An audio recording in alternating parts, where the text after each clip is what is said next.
Welcome, and I'll just talk faster, right? My talk is about open government systems. Are any of you from a government of any kind? Okay, that's, yeah.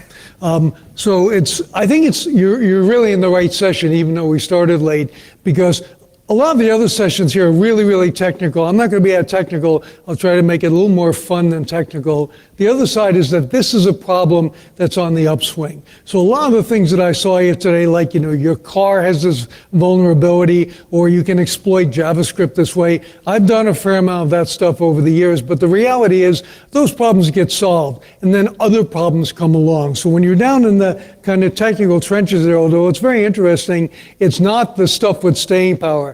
I pretty well guarantee you that 10 years from now, somebody, maybe not me, will be standing up here talking to you about open government data and why there are vulnerabilities. Now, first of all, standard disclaimers. I work for the university, but these aren't their views. Some of the things I'm going to show you today, I did the research a few years ago, so they've been patched up. And I do like open data. I don't want to convey in any way that I'm an enemy of open data. I think there's a lot of great things about it. I just want to see it done properly. And I'm not going to read every word on the slide because I know I'm between you and some alcohol, right?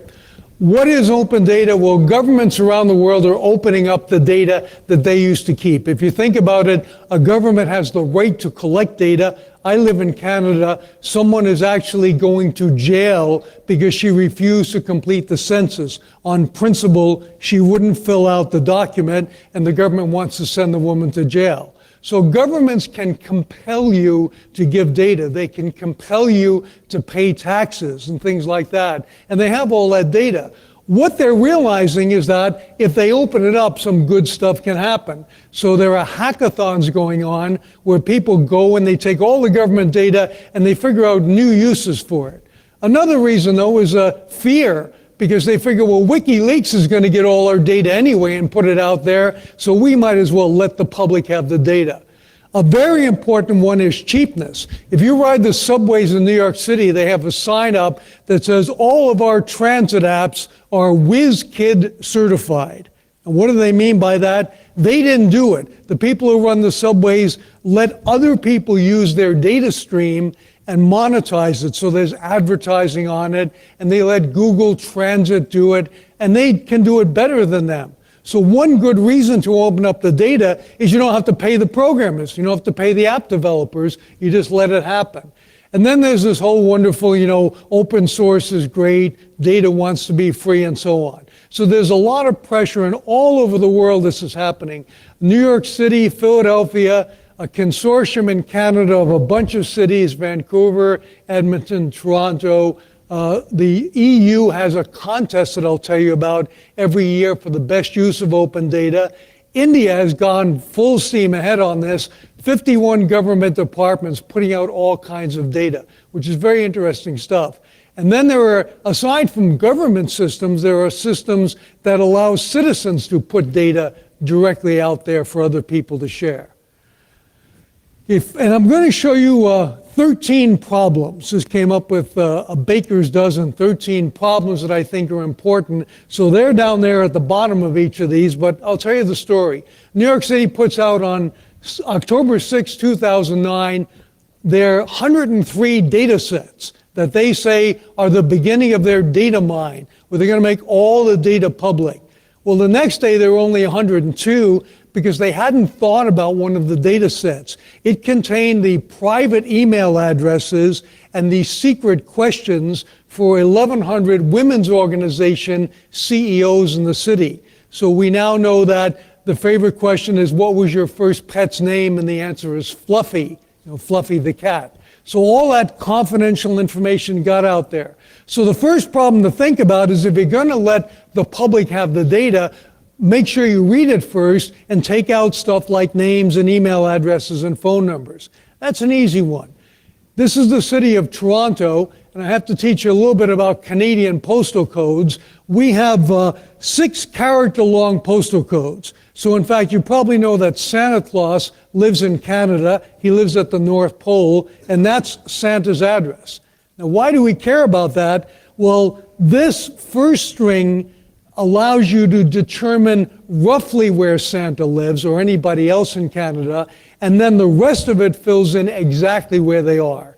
So it's called a forward sorting area, and then the rest of the postal code. I don't know what the rest is called. Why do I tell you this? Well, this is the municipal complaint reporting from Toronto for a period in December. And as you can see, what they're supposed to do is if somebody makes a complaint, they're supposed to put in the first 3 digits of the postal code. So what happens if you do that, then you've narrowed it down to an area of the city, but you haven't pointed a finger at an individual. But as you can tell, sometimes they do something else. They put in the intersection, which streets. Well, as you can imagine, if you go out there and look on Google Maps or something, there are going to be some streets where that pretty well tells you who made the complaint. Now, why do we care about that? Because people expect this data to be confidential. If they complain about something to the city, and you can tell what they complain about: noise, icy sidewalks, a problem that you don't have here, damaged sidewalks and things like that. So the moral of this story is to be careful about what you call data granularity. So data granularity is how finely you divide your data. If you make it too fine, then you might be pointing the finger at a person. And the whole idea here is you want to make the data available, but you never want somebody to be able to learn details about a particular person. As you'll see in this talk, there's a lot of ways that that happens. One of the techniques that we talk about is data jigsawing, where you put together different information. So for example, going back to those reports there, if I went to Logan Avenue and Danforth Avenue in Toronto with Google Maps, I could look and see, is there only one house there or which house it is. So that's putting data from different databases together. Okay, why do we care? Well, this is a now defunct website. It used to be that if you didn't like your neighbor anywhere, at least in North America, you could just put their address in and say whatever you wanted about them. Like, she's a mean dog lady, or watch your kids around this trailer, things like that. It actually was a website called rottenneighbor.com. And the reason I show it to you is to show you that people will put out information about their neighbors. In fact, I have the map of downtown Calgary. You will recognize, because you lived in Calgary, that we have the river, the Bow River there, and all the red houses are rotten neighbors. The only green house here is on what we call the Calgary Stampede grounds, where we have the Calgary Flames, our hockey team, and so on. So what this proves is that people are kind of inclined to complain about other people and say that they leave their garbage in the lane or something like that. You can even say that somebody is a sex offender, or that their house has been foreclosed on, their mortgage. So this website luckily doesn't exist anymore. Okay, it's gone. However, it's been replaced by other ones. This is actually a service that runs in many cities, certainly in North America, called C-Click-Fix. So if you go to cclickfix.com and put in a city like Calgary, you can either report a problem or you can read about a problem. I want to show you that people will complain about stuff. So here we have 2 different complaints about the same car wash. Obviously, there's somebody who doesn't like the fact that there's a car wash in his neighborhood, and we can kind of track on this system that he's complaining about it. So, people are complainers. Sometimes, though, this information is important. Okay, he was complaining about the icy road. You may remember a few weeks ago, some buildings in Manhattan blew up. Right? It was a gas leak, and somebody might point you to something that's important. So that's kind of the trade-off there. You don't want to ignore this information, or you might have a big hole. In fact, one of the systems, which I think is a pretty good one, coordinates what citizens report. So here it says broken windows, heaters do not work, broken doors, and so on in a building, and then they've attached a photograph. So here it looks again just like some citizen complaining, but then you see down here that there's actually action. So the administrator of the city of Philadelphia, in this case, reads these things and actually does something about it. So that's kind of the answer, to take this data and have somebody who's responsible actually look at it and do something about it. Okay, this is actually a very interesting project. I'm sure you're all familiar with drones, unmanned aerial vehicles. A guy that I know has been flying a drone over Calgary, where I live, looking at homes to see who wastes the most energy. So in other words, with a thermal camera, whose house is giving off the most energy, and based on the color that he puts on this map here, you are shown to be either conserving energy or wasting energy. And that's useful information, and he has the best of intentions. However, there are a number of things that can be deduced from how much energy you use. We have this problem, they're called marijuana grow-ops. So every once in a while, somebody will be growing some plants in their house. They have a whole indoor farm, and there'll be that red house up there. So what happens is, for totally innocent reasons, flying his drone to help people save energy, he is handing the police a map to the grow-ops. And I talked to him about it, and he said, well, I never intended to do that. Yeah, well, you didn't, but that's effectively what happened. So he said, well, it's okay, because I have this special provision. If somebody wants to opt out of my system, even though I flew over his house, I can just omit his house and say, this home has been withheld at the owner's request. Well, that is an express map for the police to go there, because something is really fishy. And the reason I show you this example is to say that sometimes just omitting somebody's data really doesn't do any good. In fact, it points the finger at them. So there's a lot of subtlety to this. That's why it's such an interesting field. Okay, the Europeans. Here's where we get a little bit of computer science here. They had a contest, and they offered 20,000 euros, which will buy a lot of beer, for the best application of open data. And this was the first one. They had 434 entries from 24 different countries, and the winner was this one from Slovenia. And it is called Zanaški or whatever, but it means from our taxes. And here's the computer science part of it. What they did is they went out to government databases and looked for names of the CEO of companies, names of lawyers, names of directors, to try to figure out who is getting lots of government contracts. So when the government gives a contract, they always disclose that information. They say, we dealt with the Strabag construction company, and so was their president. So all they really did was put this stuff together, but amazingly, certain friends of the government were getting lots of contracts. Now, you would think, since it's public information, they were doing a great service, and in fact, they won the contest.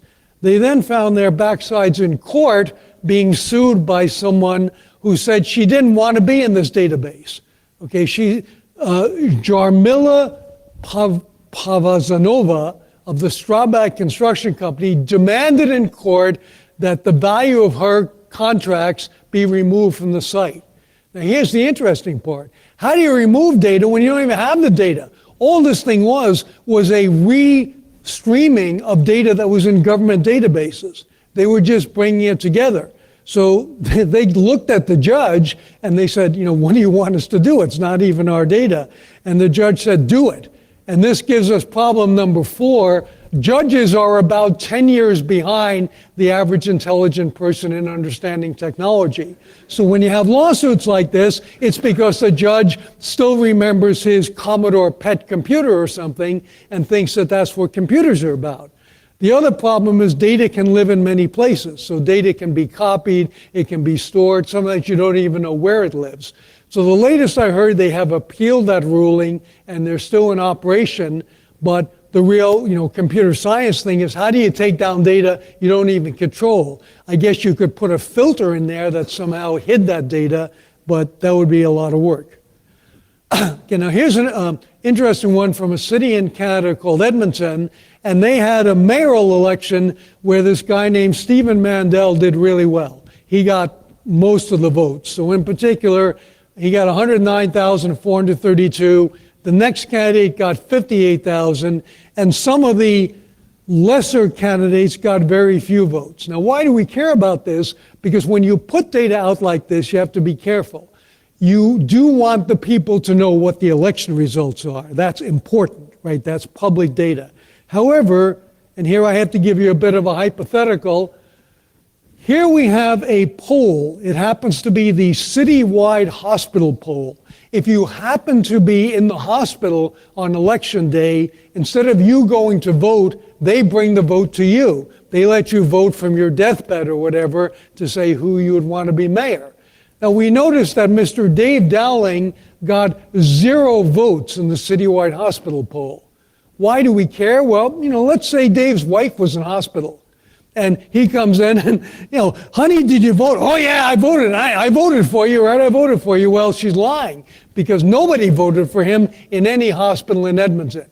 Now, this is a contrived example, but it makes the point, I hope, that when you have very small numbers, you don't report them. You just say not significant. It really doesn't matter if Dave got 0 votes or 5 votes. He's not going to be the mayor anyway. So people can make inferences about individuals from small numbers. Okay, I did a really interesting study of campaign finances. So this is when people donate to political candidates. And I learned an awful lot from doing this. First of all, the laws in the United States were written in 1980. And just to remind you, that's what a state-of-the-art computer looked like, the 32K memory in a Commodore PET computer. And you could run VisiCalc and your spreadsheets and stuff like that on that old computer. Back then, of course, data mining meant you put in another cassette tape, right? So the thing actually had a cassette player there that you would put tapes into. So now it's totally changed in a sense. We have tremendous computer power, and Philadelphia put all their campaign finance records up online. And when I first did the study, it said you can view them and print them, but they're not available for download. Well, I downloaded them anyway, and I'll tell you how. First, I said, give me all the candidates whose last name begins with the letter A. And then I did B, and then I did C, and I went through the alphabet 26 times, and I had all of the spreadsheets, and I merged them into one big spreadsheet. So now I own their database. I have their complete contribution database. So it wasn't long until I had some comma-separated files that I could play around with. So the first thing to realize, I made up this word, torturing the data. As you can imagine, when you try to make the data tell you stuff that they didn't want it to tell you, I call that data torturing. So all these controls that are set up here aren't for the data torturer. They're with the general public in mind. Now here's what I found out. First of all, you have to give an address when you make a contribution. A significant number of people in the US have unlisted telephone numbers. They value their privacy. They don't want anybody to know their address or their phone number. In fact, people pay extra to have a phone number that's unlisted. In this case, the Philadelphia government took their last 7 years of contributions and they put them out on the internet in this kind of format. So you had the name, Hab Walid, you had the address, you had the amount. Hab only gave $5, and you had something about where the contribution was made or who it was made to. Now, I was looking through these things, and one of the interesting things you can do with government data is plot it on a map. Why don't you have to plot it on a map here? Philadelphia, River Edge, New Jersey, which is near Philadelphia, Arlington, Massachusetts. Now, wait a minute. Why is somebody from Massachusetts contributing to a local candidate in Philadelphia? Even better, his name is Ronald Rivest. Who's heard of the RSA algorithm? Well, he's the R in the RSA. Rivest Shamir Edelman. And there he is, that's Ron's smiling face. Now, please note it is not illegal for somebody in Massachusetts to give money to another jurisdiction like Philadelphia. It's weird, but it's not illegal. He gave $200 to Stephanie Singer. So an interesting point there is that just by plotting this stuff on a map, you can find things like that. I actually did a little more digging. He also gave to Barack Obama. He gave $2,500 to Obama, and then he gave another $1,000 to Obama. But in pulling that report, I started to learn more about him. There's someone named Gail Rivest, who might well be his wife, and she gave to Obama too, and she's not employed, a school volunteer. But then there's somebody named Alexander, who's an MIT postdoc, who gave to Obama too. So as you start putting all these databases, which are all public, together, you get a pretty good picture of Ronald Rivest and his family, totally without his permission. When I dug a little deeper into this, I got them as comma-separated files, and I want to know, do they really need my address? Well, one answer is simple. The law says you have to provide your name, occupation, and address. Okay, so Joe Smith, carpenter, and here's an address. It doesn't say your home address.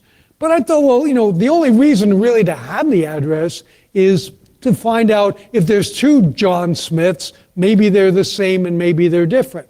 So I ran an experiment where I took the three most common names in the United States, surnames, Smith, Johnson, and Williams. I counted a piece of this data. That's how many of each there were.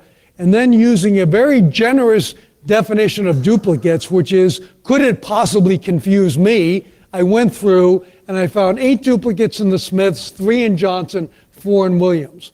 So my conclusion is that having the address really didn't do a lot to help you sort out duplicates, but it gave everybody's address away, which is kind of a invasive thing to do.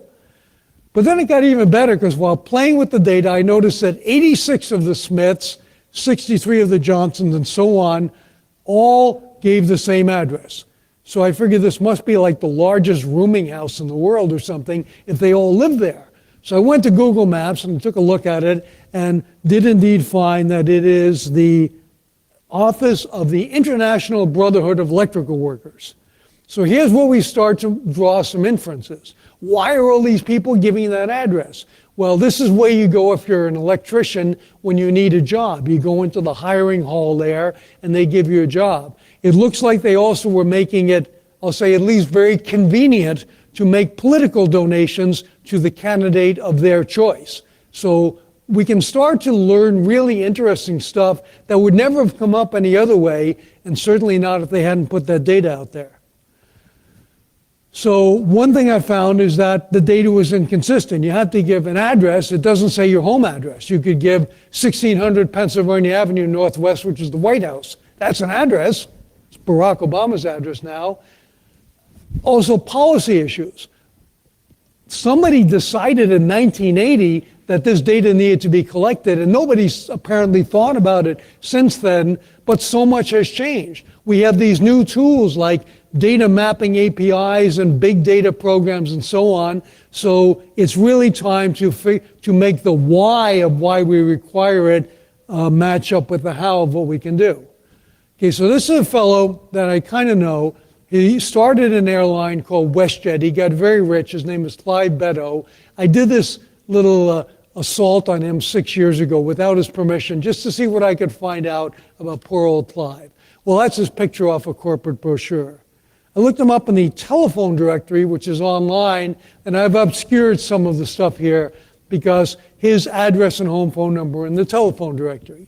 So we have to say he's just a very trusting guy, right? So he puts himself in the phone book. I censor the phone number because it's still his phone number. And he's a pretty important guy. He created a whole airline. Then I went to the address that I got there into the City of Calgary assessment. Again, tax assessment data is always public because you have a right to know. In general, your property tax is based on the value of your house. And if your neighbor's house is identical to yours, the taxes ought to be the same. If your neighbor's house is twice as nice as yours, then the taxes should be double. The reality is there's always a bit of a fight there. So the way it gets sorted out is they make this data public. Now, how did they make this data public? 10 years ago, for 1 month of every year, you could go to a community center and there was a book there, and you could look at that book, but you couldn't take it away. You could make notes, but you couldn't photocopy it. It was like a vicious, sweaty old lady holding on to the book, and she would keep you from taking it away. And back then we didn't have smartphones with cameras, so you couldn't snap a picture of it. But you can make all the notes you want to. Then some genius said, let's put this thing online, and this is in fact Clyde Beddoes' house. So again, I obliterated the address, but we see it's assessed at so many dollars, we see how many square feet it has, and so on. That information is everything that the city knows about his house. But they also presented it this way. So there's his house at the red dot, 710,500, and his neighbors have houses that are lower assessment, presumably not as nice, but I don't know. Now, the thing that's interesting about this is, first of all, we can see all this data presented, but also there was an unanticipated consequence, and this is really important in government data. People will try to think of ways to make money.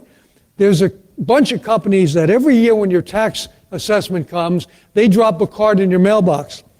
Do you think your assessment is too high? Pay us $500 and we will go and we will fight it in court for you. Well, now they could send out a letter that says, Dear Mr. Clyde Betta, or Dear owner of this address, didn't you know that your assessment is $710,500 and the house next to you is only $634,000 and the one on the other side is $414,000? They have a lot more data to put in that letter, and then they say the same thing, give us $500 and we'll go fight for you. And the reality is that often they do win. I saw a guy get $1 million shaved off his house assessment in court once.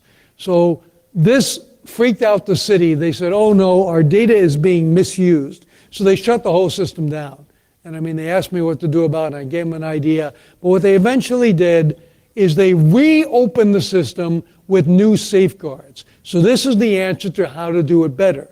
The first thing is they put a big honking legal disclaimer here. This license does not give you any right to resale or commercial use of the site. So they can basically take you to court and sue you if you steal their or use their data in ways that it's not intended to. In theory, I guess they could take me to court because one of the uses is not making presentations in Singapore, right? It's only supposed to be there for tax use. The other thing they did was technical. They sorted it out so that if you just want to see the assessment number, you can still do that. But if you want all those other details like the square footage, you have to register, give your name, give your address, and you then have an account with them. They don't charge any money, but they do collect data on you. They also put in a technical restriction, which is a little laughable. From any one IP address, you can only do 20 properties per day. Well, any of my students who couldn't spoof the IP for that, should fail computer science, right? Because it's pretty easy to do. And the other thing is that they didn't think about, sometimes people want to do a whole 20 apartment building. And now it means they can't do it in one day because they can only do 20 in a day, unless they know how to spoof the IP. Okay, a whole different topic, and this is a kind of US-centric one, but a fascinating one. Try very hard not to get arrested, particularly in Florida. Because in the United States, sheriffs are elected officials. They have to go and be re-elected every 4 years or whatever. And of course, the way that they show that they're doing a good job as sheriff is they show you who they arrested. So there we have the mugshots of Robert Jarman Askew for domestic battery. She violated probation and drove with a suspended driver's license, and so on and so on. And the thing to know is that these are people he arrested. We don't know that they're guilty of these things. We just know that he arrested them for that.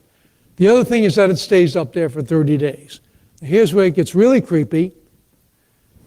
There we have, and I've obliterated the face and the name from this record, a young man whose name was Bobby. He was born in 1997. He was arrested in 2010. I will save you doing the math. He is 12 years and 2 months old, so he is a child, legally a minor child, and his photo is up on the internet. And he's accused of a burglary of a dwelling. Now, we don't know whether Bobby did it or not. We do know that this is a pretty terrible thing to do to a 12-year-old kid. I took this evidence to the Privacy Commissioner in Canada, who said we would never allow that. We would come down hard on any police officer who did something like this. So we don't do that. But in the US, there's a kind of civil right to post stuff, but it is true that this is probably a mistake. They probably shouldn't be posting kids. But now we've got this. There's a whole, anybody seen a mugshot website before? This all started with Bill Gates and Lindsay Lohan and their mugshots being posted, but now just about everybody's mugshot gets posted. And the guy who runs this site is very interesting. He says, well, it's public information, and it's my patriotic duty to make sure that people know who the bad criminals are, so I put their mugshots up. Now that sounds great until you see that anytime between 7 a.m. and 11 p.m., you can call him with your credit card and he will unpublish the photo for $499. So yes, he wants people to know about bad guys, but not so badly that he'll turn down your $499. The weirdest thing I found out about this site is they have another thing where if you really hate somebody, you can give $499 and then the photo never comes down. Usually the photos come down in a month. It's called permanently publishing. So if you really hate somebody, you can do that. And I have no answer to what happens if both requests come in. He probably just takes the money anyway, right? So this is legal. It is gradually being fought by state of Oregon just outlawed it. But the people who are really going to kill this are the credit card companies and Google. How are they going to do that? The credit card companies are going to stop allowing the mugshot people to take credit cards, which will make it very hard for them to take your money. They'll have to use Bitcoin or something like that, and that's pretty dicey. Google's role is that right now, if you get arrested, your mugshot.com hit will probably come up near the top. Google is rejigging their ranking algorithm so it'll drop much lower. So other things that you do, I mean, you could have been an upstanding citizen for 20 years and then you got arrested once, and that's the thing that's going to show up first. So Google's going to fix it so these search results are demoted. Okay, the newest vulnerability that's coming along is your face. There was just a product called Name Tag announced. I have a good friend who does a lot of work in facial recognition. He's Alexander Acquisti at Carnegie Mellon. And Alexander's most famous experiment was he took all the people who are on Facebook, young people basically, in Pittsburgh, and then he went to this dating site called Match.com. And when people sign up for a dating site, they usually don't give their name. They make up a pseudonym like Sexy Babe 235 or Hung Guy 404. And you only know them by that name unless they want to meet up with you, in which case you learn their real name. Well, Alexandro ran the two photo databases together, and about 35% of the time, he could find out who Sexy Babe 235 is from her Facebook photo, even though it was a different photo. So facial recognition is getting better and better, so much so that there's this app now from nametag.ws where you point your cell phone at somebody, you click it, and it looks them up in various databases. Right now, the only one that they have is the sex offender database, so you'll know if she's a sex offender or not. But in the future, if they had Facebook in there, now that would make it pretty powerful. So what I'm suggesting is that your face is actually becoming quite a vulnerability. Now, speaking of face, the top got cut off here, but this is actually India that they put a web camera in some government office, and I think it's hilarious. And the reasoning behind it is there's so much bribery there. In fact, there's a website in India called ipayidabribe.com.in where you basically report bribes that you paid, right? Well, the theory here is that if you're handing him money, he's the chief minister of Kerala, if you're handing him money, it'll be caught by somebody on a webcam. Well, there's two things wrong with that. One is that you can walk to the other side of the room where there's no webcam. The other is he probably doesn't care. I have a whole sequence of photographs I captured in Times Square in New York where there's a web camera watching a complete drug deal happen, like, the money, the drugs being handed over. And they obviously either didn't know they were on camera or they didn't care they were on camera. And in fact, if you just remember the word Earth Cam, if you go and Google that, you can find cameras all over the world that are pointed at stuff. But this is actually in a government office in India. Okay, data journalism. This is New York City. It's a little hard to see in the back there. And all those red dots up there are people who have pistol permits in Westchester and Rockland County, which are north of New York. But ironically, a few of them actually, although their permit is up there, they live in the Bronx. I used to live right there. So this is a guy who's like down the block from where I used to live when I was growing up. And he is in this public database because he has a permit to carry a gun. And what I did is I obliterated again some of his information, but I ran Spokio on him. I didn't even pay anything, and I got much more information about him, his approximate age, the value of his property, the fact that he has a post office box, and so on. So what's the point of this? Again, it's data jigsawing. Just using basic information about him, I got all this stuff. I did an even better one with Spokio on my son, who's 26 years old. I ran his email address through it and called him up and I said, I hear you like such and such a band. He said, how did you know that? I said, because you have a playlist. It's on your playlist on last.fm. He said, did you know I had a playlist on last.fm? So it's because of his email address. So he and I now have a non-proliferation treaty that we don't attack each other, because he's a pretty good hacker too, so he can find out things about me. There's a whole new trend to, I'll probably show you the map first, to showing high crime areas. And this is a particular area in the UK where 24 crimes were reported here. Now the funny thing is, when you look at the picture of the street, it's basically like, I don't know if you guys get Coronation Street, it's basically like a simple, easygoing, British street that's got a pub on it. Apparently the post office workers go and drink there, but it's certainly not a wild and crazy place. But there happens to be a nightclub around the corner, and so all these crimes of antisocial behavior are actually happening in the nightclub, but are being tagged to the postal code of this particular quiet street.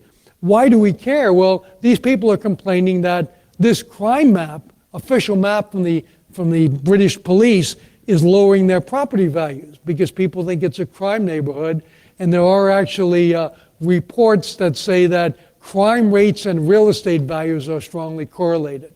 So here we have the government, with the best of intentions, putting out a crime map, but doing it not quite right and causing innocent people's house prices to go down.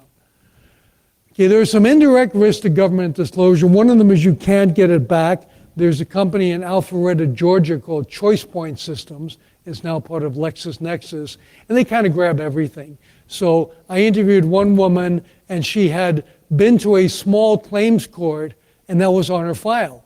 And she said, yeah, I sued the guy and I won, And she said, but it looked bad because I went to small claims court. And she told Lexis, and they said, well, we don't care. Is it true that you were in court? Well, yeah, but I won. They didn't put that on her file. They just left it in small claims court, for a civil matter.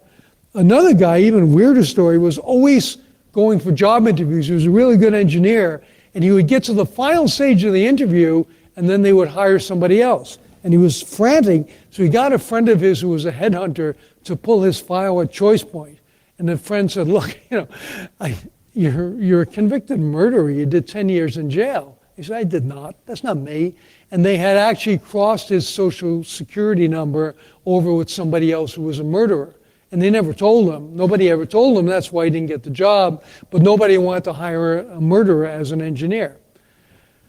So databases are being cross-referenced, and there's a whole new thing, and I want to kind of leave you with a whole new idea, which is genetic genealogy and how that's going to happen. So have any of you done your family tree on Ancestry? No? Okay, well, it's fun. After you put in your name of your parents and their date of birth, and it goes and it tries to chase your family tree. And I'm not sure, for different countries how good it is, but I know that for the United States, where I come from, it's very good. They have 6 billion records and 20 million family trees. But their newest thing is they want your DNA. So if you send them your DNA and $99, they will work your ancestry back to Adam and Eve or whatever. They'll really, carry it back to the beginning. But of course, then they've got your DNA. And you say, well, yeah, but they said they'll be careful. Can my DNA be disclosed without my consent? Generally, no, but there are some limited circumstances required by law to prevent fraud or cybercrime, to enforce our rights. They give about 4 different reasons there why they might give out your DNA. So my advice to you, if you do want to have DNA testing done, doesn't really work with them, send it in the name of your dog or your cat or something like that, right? So your dog will have a DNA profile. One of the implications of DNA in these genome databases is that sperm donors are suddenly getting phone calls from their children saying, I'm going to college, Dad. And the guy goes, you're not my kid. Well, yes, I am. I checked you in the DNA base. There is one plate group, actually, of 27 children in New York City, all of whom have the same sperm donor father. And they go on vacations together, and they all look alike. It's ridiculous, right? There's even a guy who has a truck. He drives around New York. So if you really want to know who your daddy is, you just go and you find his truck, and you go in, give him $299, and he will tell you who's your daddy. And you can probably see what's coming next. He's starting a reality TV show. So there's going to be a show based upon the interesting stuff that he finds out. So one of the things he's found out, he had a married couple come in. He did their DNA. He said, I don't know how to break this to you, but you both have the same father. Ooh. Okay, problem number 13, the last one. Beware of time-traveling robots from the future. Brad Templeton of the Electronic Frontier Foundation said that a long time ago. There's a book called Wild West 2.0 that says it well. If it happened in the past 10 years, it might be online. If it happened in the past 5 years, it's probably online. If it happened in the past 2 years, it's almost certainly online. So data that used to be public but buried, like divorce judgments that are in a file in the basement of a court, are now being digitized. ChoicePoint actually sends high school students with notebooks to handwrite, because they can't photocopy them, people's divorce judgments to find out who got the car, who got the dog, and so on. So all kinds of data that nobody kind of cared about before is being digitized and sucked up. I like to leave people with this image, which is a true ad that some woman ran. Free to good home, beautiful 6-month-old kitten, playful, friendly, or handsome 32-year-old husband, funny, good job, doesn't like cats, says he goes or the cat goes. Call Jennifer, come and see both and decide which one you'd like. Why do I show you this? So that you'll remember the key point, which is that we have to make choices. So every time we do something, whether it's post something on Facebook or vote for somebody, we're making a choice about what kind of world we want to live in. And the reality is that most people, you now know more than 99.9% of the people about this stuff. I've been shilling my book, and if you haven't picked one up, there's a leaflet from my book, which comes out later this month. If you order it online, they'll give you a pre-publication discount. A lot of the stories that are in here, that I told you here, are fleshed out in a lot more detail in the book. And the book basically concludes that technology is creeping into everything, and we have a responsibility to make sure that it's done right. Nobody wants to throw stuff away. And so if you go for a genetic test and it tells you, that it might save your life, that's a good thing. But if you go for a genetic test and suddenly you can't get medical insurance, that's a bad thing. If you're driving your car and there's a sensor in it that releases your airbag, that's a good thing. But if that sensor also does a breath analysis and calls the police on you, maybe that's not such a good thing. So anyway, there's a picture of the book. That's how you find me. We have a little bit of time for questions between now and booze. Thank you very much. Questions? So who would like to ask a question? Anything. It's hard to get the first question, so we're going to start with the second question, okay? Or you can tell a story. Yes, you're a brave man. Use the mic, though. What do you teach? What's your course called?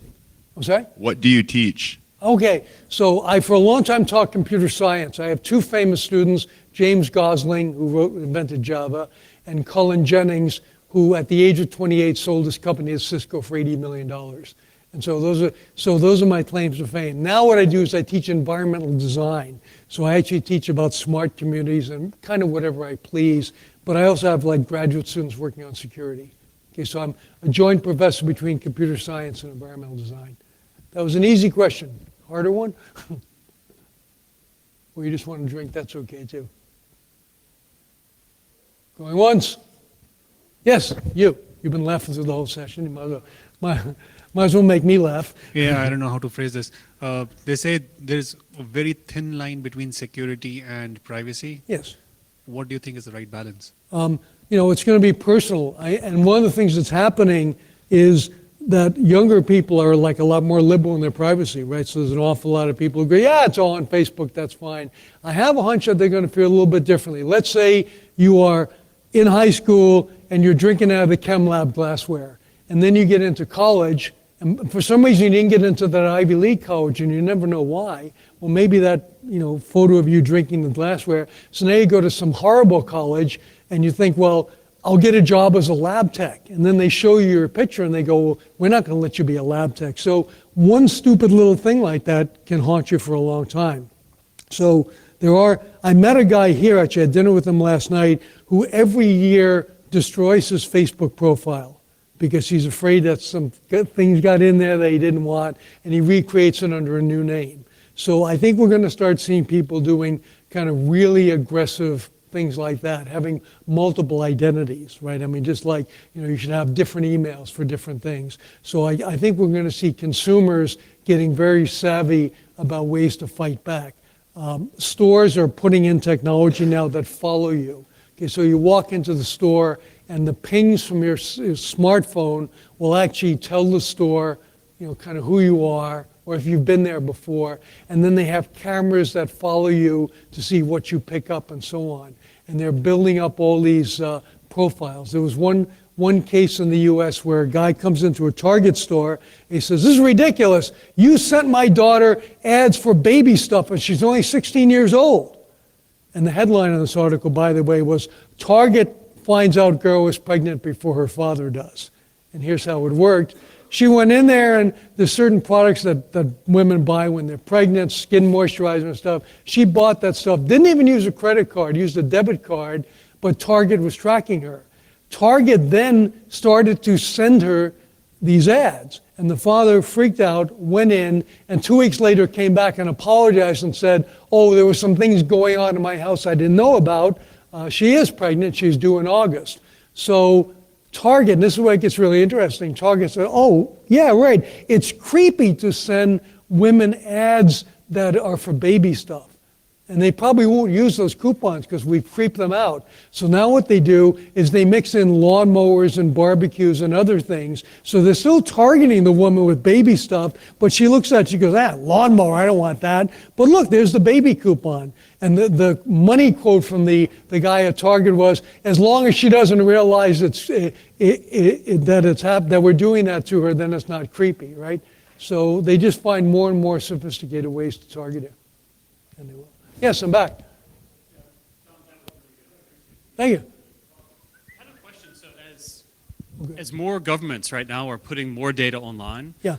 We look at things like City of New York. They've also been looking at, you've got this huge population that can start to enrich back that data.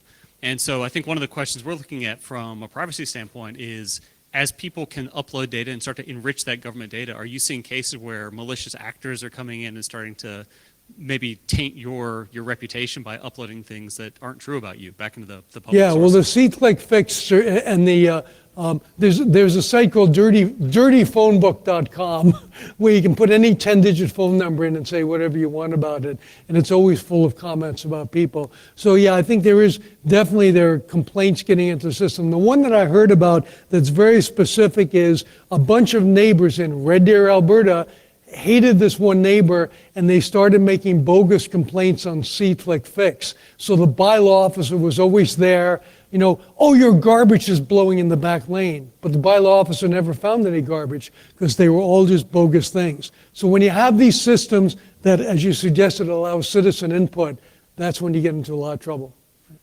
So yeah, it is a real problem. Okay, I think it's time for a drink. Thank you all very much. Was there a question? No, come back. You almost lost. Go ahead.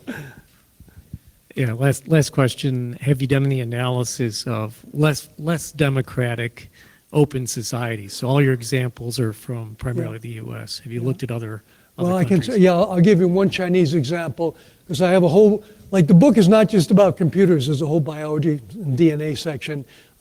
AIDS testing by the World Health Organization is supposed to be anonymous, but Guangxi SAR in China has just passed a law that you must disclose your status, to your spouse and others. So there are countries out there that have different ideas about information, I guess is the best way to put it. Okay, thanks, bye. Thank you, thanks for saving it.